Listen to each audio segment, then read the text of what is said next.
सासे उन्दै गथ'सानि फाहामथायनि थाखाय रांनि मदद नागिरबायदों बिमा बिफाया। नोंथांनि एसे रांनि मददानो सोरनिबा जिउखौ गेदेर खैफोदनिफ्राय बोखांनो हागोन।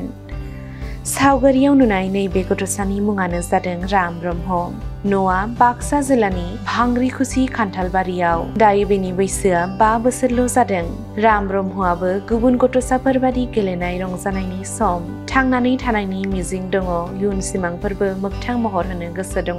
राम ब्रह्मआबो गुबुन गथ'सा लोगोफोर बादि फरायसालियाव थांनो लुबैयो, फरायनो लुबैयो, गेलेनो लुबैयो। नाथाय राम ब्रह्मनि खाफालाव जोनोमनि उननिफ्रायनो थांना थानो थाखाय देहा फाहामसालिजों जुजिबोनांदों। बिमाया फोरमायनाय बादिब्ला राम ब्रह्मआ जोनोमनिफ्रायनो खिलामा नोलि गैयाजासे जोनोम मोनदोंमोन। बेखौनो लानानै गोरिबजों नाख्रेबजानाय राम ब्रह्मनि बिमा बिमला ब्रह्म आरो बिफा राहुल ब्रह्मआ सान हर दुखु आरो जेंनाजों समफोरखौ बारहोहरनांगौ जानानै फैदों। न'खराव जा एसे धोन सम्पति रां रुफा दंमोन बेखौनो बाहायनानै फिसा राम ब्रह्मखौ नायदोंमोनब्लाबो दासिम नाथाय थोजासे रांनि आंखालनि थाखाय रामनि खिग्रा नोलिनि अपारेशनखौ खालामनो हायाखैसै।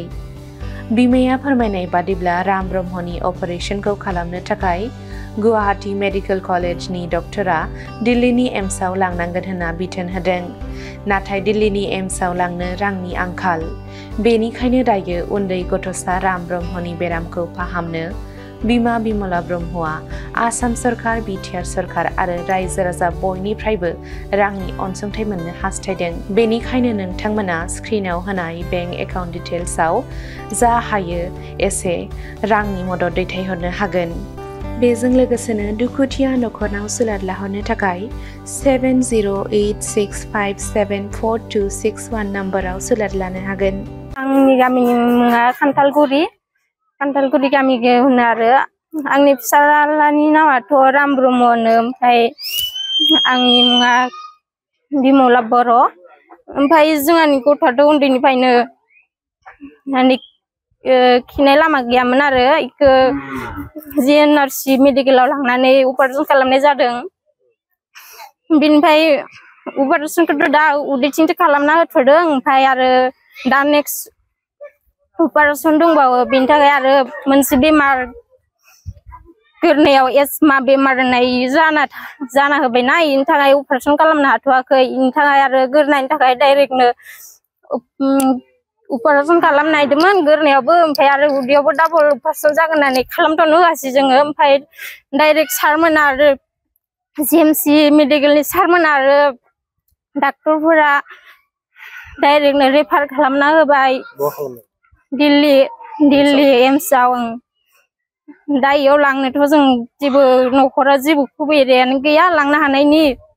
दा गथ'खौथ' अपारेसन खालामथारनांगौमोन, दा आरो 6 मासावनो खालामनो गोनांमोन। जों दा बेमारनि थाखायनो खालामनो हायासै। दा आरो एम्स मेडिकेलाव लांनो हाबा मोजां जागौमोन, नोंसोरो डाबल अपारेसन मोननै अपारेसनखौ खालामना लाबोनो हागौमोन होनदोंमोन सारमोनाबो। दा इखौ लांनो हायाखै, ओरैनो इदिनो लाखिना दोनबाय थानांदों गथ'खौ। दा फैसा थाखा गैयि थाखाय न'खरावबो जेबो सुबिदा गैया लांनो हानायनि। डाक्टराथ' ओरैनो 3 लाख 4 लाखसो थांगोन होनदों। मानो होनबा इमान गोजानाव थांना थाहैनाय, थांनो होनबा थांनाया, फैनो होनबा फैनाया, अपारेसना मोननै जागोन नामा आरो जों जेबो बुंनो हाला आरो डाक्टरनि खामानि। अपारेसनाथ' दा मोननैयानो जाना दङ आरो गोरनायावबो अपारेसन खालामनो गोनांबाथाय जों बेयाव गोबां दिन थानांगौ जागोन आरो डाक्टरफोराबा हागोन हाया बेखौ जों बुंनो हाला। दा फैसाया जोंथ' फैसा दाज्रा जाखो आं बेयाव बेखौनो खावलायोदि आंनि गथ'नि थाखाय एसे एनै सहाय हरोबा आं बेखौ जोबोर गोजोननाय मोनगोन। मानो होनबा आंनि गथ'आ दा स्कुलाव होनाय जाबाय, स्कुलावबो लाबाय थानाय जायो आरो गथ'आनो स्कुलाव फैनोबो ओंखारबाय थायो आरो लाबाबाबो जाया। जों बेमारनि थाखाय जों थाबैनो फाहामनो हानायबा मोजां जागौमोन। मुख्यमन्त्रि बा जेसेबांखि गेदेर मन्त्रि एमएलए फोर दङ बिसोर जोंनि गथ'नि थाखाय हेल्प होयोबा आं जोबोर गोजोननाय मोनगौमोन। सिगाङावबो बिदिनो एप्लाइ होनाय जादोंमोन सार बिथांमोननो, थेवबो जेबो खबर मोनासै। बेखायनो आं दा जा एसे हायो रायजो राजा नोंथांमोन आरो मन्त्रि एमएलए गासैबो आंनि फिसानि थाखाय हेल्प होयोबा आं जोबोर गोजोननाय मोनगौमोन। আপোনালোকৰ মিডিয়াৰ থ্ৰুৱেদি এটা আমাৰ সেই ভাংৰিগুচি গাঁৱৰ এই এৰিয়াৰ এটা পৰিয়ালৰ এটা ল'ৰা মানে জন্মৰ পৰাই শৌচাগাৰ নাই, ইয়াৰ কাৰণে তেখেতৰ জীৱনত তেখেতৰ ভৱিষ্যতত এটা অন্ধকাৰ এটা আহি পৰিছে। সেইটো লৈ আমাৰ যিটো সেই ল'ৰাজনৰ পৰিয়ালে মোক আপত্তি বা মিনতি কৰাৰ কাৰণে মই আজি ৰাইজৰ ওচৰত মই এটা প্ৰাৰ্থনা কৰিব বিচাৰিছোঁ।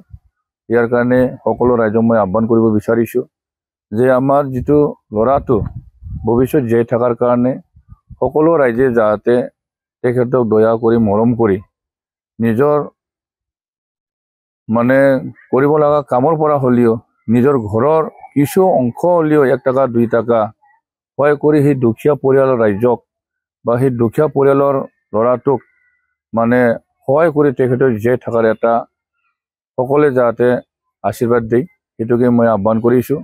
যাতে তেখেতৰ ভৱিষ্যতৰ যিটো মেডিকেল খৰচ, মেডিকেলৰ যিখিনি মানে যাৱতীয় খৰচ, সেইখিনি খৰচটো বহন কৰিব নোৱাৰাৰ কাৰণে তেখেতৰ ল'ৰাটো আজিলৈকে মেডিকেল কৰিব পৰা নাই।